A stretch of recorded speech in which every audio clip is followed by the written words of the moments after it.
Okay, ati ndagarutse mwiriwe mwake karibu kw'icano Dieudonné ND akazina abanyitwa n'ijimbere Dieudonné ngo ati uri mushasha ntiwagire kugira like subscribe comment ati utari mushasha naho ntiwagire kugira portage ati rungikira mugenzi wawe kugira nawe nyene ashobore kumenya ukuri ati ukuri aho kuri kwa nta handi naha nyene yo ino musi ngomba ko twoyaga ku Murundi Uburundi iterambere imbere ego basi twese turazi yuko dufise imbono yo kuvuga ngo ati Burundi bwifashe mu 2040 Uburundi buteye imbere mu 2060 ati ni ibintu bikomeye cyane sinzi kuri kurakwirikirana ati Samio ndayiragije ibintu ariko arakora vy'inkingi vy'imbona kazoza ko nuko maze ni kwamamaza aho kw'abantu nyene berekana impano zabo zitandukanye yabari gucapa kuririmba gutwenza urumva ibintu vyari byo byose umurundi ashoboye ego ngo ati ni ibintu vyiza n'ibintu bikomeye jewe kweri ndavyubaha ngo ati ikintu co guteza imbere umurundi co guteza uburundi imbere ati jewe ndokwama ndacubashe ego rero musi tugomba tuyaga kwako kantu apana ibintu vya imbona kazoza ndayiragije oya ahubwo vyo kuvuga ngo ati umurundi imbere Uburundi imbere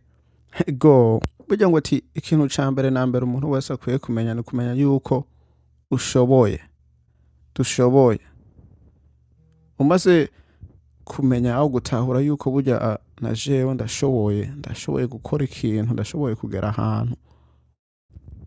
wirinda ibintu vyo guca intege wirinda ibintu abantu bovuga ukundi kuntu utari ukundi kuntu bashobora kukwiyumva ko ngo ati burya muntu ashoboye rero ubwa mbere na mbere uriha ingufu uritahura urimenya hanyuma ukakwirikiza wisunze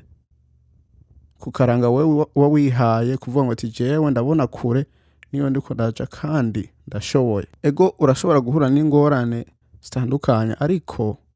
kagatima aho kakaranga wihaye ni kone kazogukomeza ngo rugendo rero icambere na mbere ni kumenya ngo ati urashoboye mugane burya ngo ati ivyo ushoboye ubumenya kubishoboye kubera hari umuntu yovuga ngo ati ngo arashoboye ikintu kandi kiri kure yiwe ni kumenya icarico ngovuga ngo turashobora kuba umuganga ata manota meza ufise oya araba ko hari ibindi bintu woba ufise ushoboye ubibona ko evidence ubibona ko igishushanyo aho ubibona ko ikintu yuko ubishoboye burya ngo ati hariho n'ikindi kintu gitahuritse cyane kubera hariho impambamye usanga zitava kuri wewe ugasanga ni leta mbi ibintu nyene vyo vya corruption ko nuko ugasanga biciye intege abantu aho bibujije abantu gutera imbere ivyo bintu biratahuritse mugani giye kuraba nyene mu mbona kazoza igihugu gifise urumva n'ikintu ca mbere kiri mu biranga ivyo bikorwaho iyo ntumbero iyo terambere turiko turajamwo ni kuraba ngene bo ronka leta nziza aho kubaka leta nziza ifasha yubaka igira ku mategeko isonera amabwiriza uko nuko ivyo bintu bimaze kuja ku murongo ni handi nawe umwene gihugu usanga ukomeye mu vyo urondera urose utarinze kujurajuta utarinze kubira kuya kandi ibintu vyari hafi aho nyene nayo na keshi mbona kazoza z'igihugu naho ziri kubene gihugu abarongozi batabishizemwo uruhara kugira ngo ati hejuru abatwara bamere neza babe abavyeyi bo gukorera abene gihugu urumva ngo ati nubusa mu bundi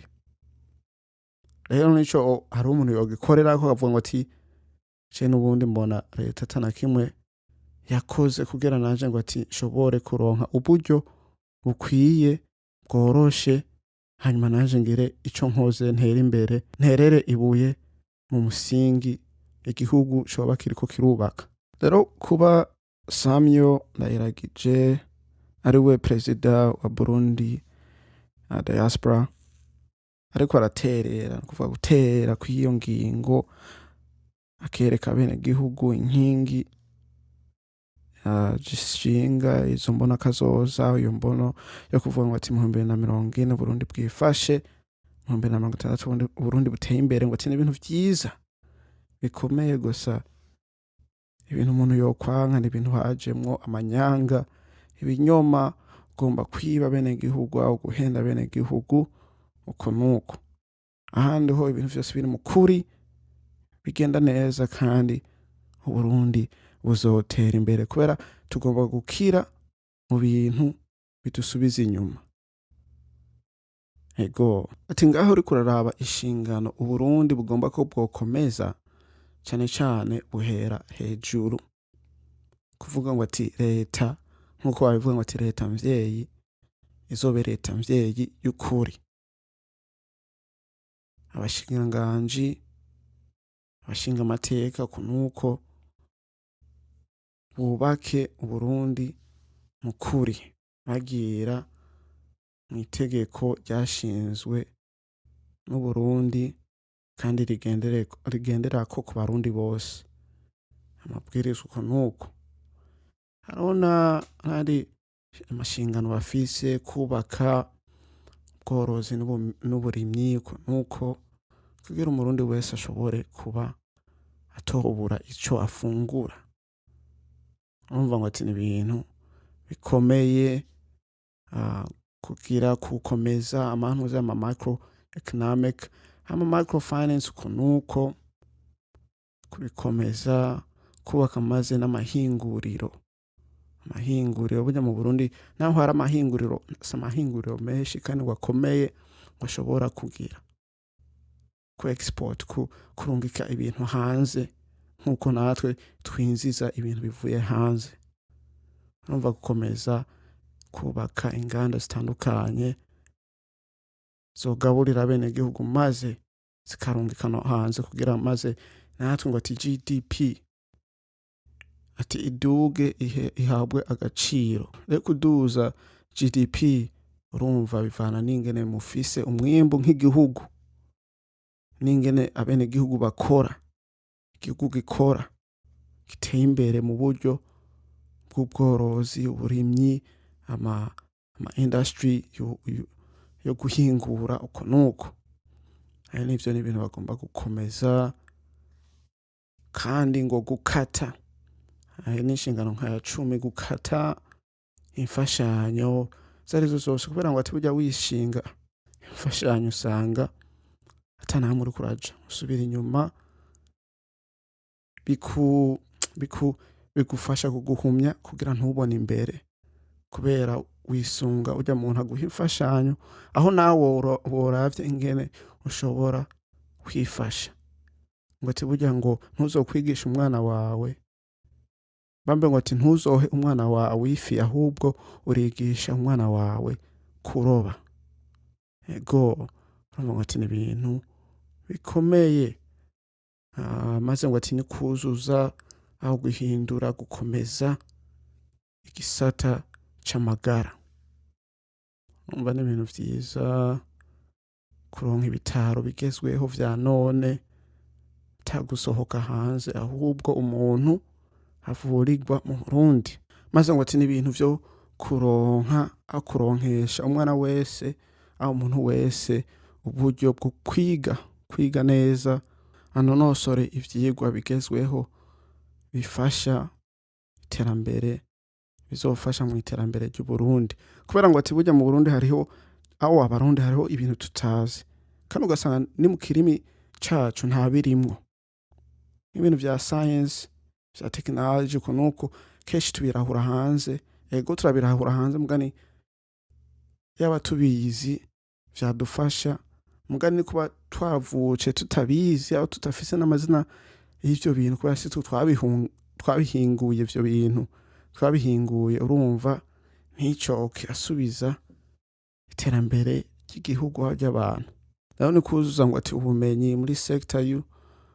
kugira y'inkerebutsi, ncabwenge, uko nuko amashuri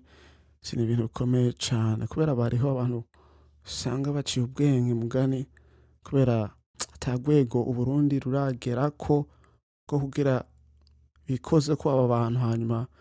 baduze igihugu mw'iterambere ryariryo ryose. Urumva bica ni ibintu nyene umuntu aca yihoza.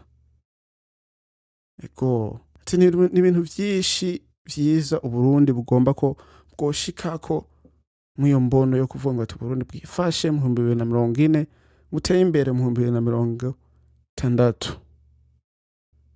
Ego ati ndakwibuca vyose ko ari ibintu bigenda buhoro buhoro. Nahari buhoro buhoro utangura ngo ati no musi urugendo rwaratanguwe. Mbese ugezehe? Mbese ivyitekerezo vyawe warabitanguye?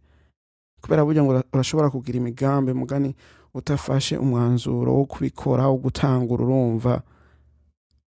uri mu badusubiza inyuma. Rero ngo ati burya kenshi na kenshi uritanga ugaseruka hanyuma ugakora kugira abandi babonereko, kugira abandi bakubonereko hanyuma nabo batangure gukora. Ati Burundi bukeneye ibintu vyinshi, hari amasekta menshi atuzuyemwo akwiriyemwo abantu kugira ibintu bigende neza, yaba ari uburimyi n'ubworozi, yaba ari guhingura, yaba ari kuraba ngene abantu botera imbere mu buryo bw'ubumenyi, mu buryo bwa entertainment, mu buryo bwa tourism. Urumva ahantu hose umuntu ni kuza ni kugira update. Ego hari ibintu usanga biriho mugari ivyo bintu bikagomberwa yuko bihindurwa, vyagurwa, ubikomeza ubigira binini. Si ngombwa ngo ati ngo ari ikintu gishasha ngo bari ikintu gishasha kivutse. Oya, ni vya bindi nyene biri ngaho nyene biciriritse umuntu akomeza. Ego ni za ngorane ziri ngaho nyene twebwe tubona twirengagiza umuntu akorera ku mugambi. Ego akavideo karaka wagakunze ukagira like, wagakunze cane ukarungikira mugenzi wawe kugira nawe nyene ashobore kumenya ukuri aho kuri kubera nta handi naha nyene. Akazina kanje banyitwa Nijimbere Dieudonné. Ati tuzosubira kubona niyo twabonana. Peace.